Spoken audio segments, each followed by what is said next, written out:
let's take a look at something that happens very, very frequently in human beings in general, but also in psychotherapy, and that is where there is a disconnect you see unfolding right before your eyes.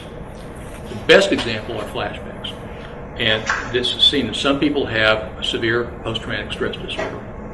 There's something that has activated their anxiety, but it's so intense that they lose reality testing because they're so consumed by the physical and emotional intensity, and they honest to God believe, I'm being raped, or I'm back in combat, or something like that. True flashbacks, people lose their perspective big time, and it's felt as if it's really happening now. Okay, this is a lot more common. Hang on just a moment. And it's transference, and a term that's been certainly talked about for 100 years in psychodynamic, psychoanalytic theory.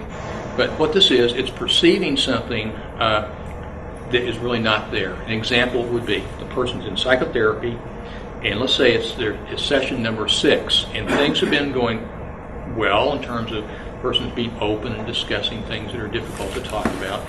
And it seems like there's a development of a therapeutic alliance. It looks like there's the first signs of the client trusting the therapist. And then they come in one day and they're not making eye contact. And it looks real different than what the therapist has been noticing, for the last 6 sessions. And so a therapist might say, I know there's really something different about how you are today than other times.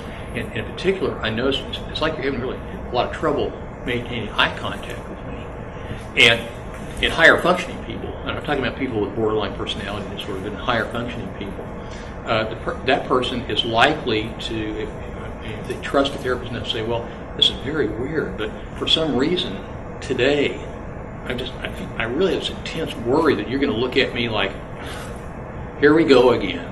Or, like you're going to get fed up with me, or, I'm wasting your time or something. And the true definition of transference, a la the psychodynamic theory, is that this is not based on anything that has happened in the relationship. But what's happened is a feeling has got reignited, a feeling that may have been experienced many, many, many times as a youngster, for instance, that ultimately, if I really, open up with authority figure, they're going to shame me, or they're going to say I'm fed up, I don't like you.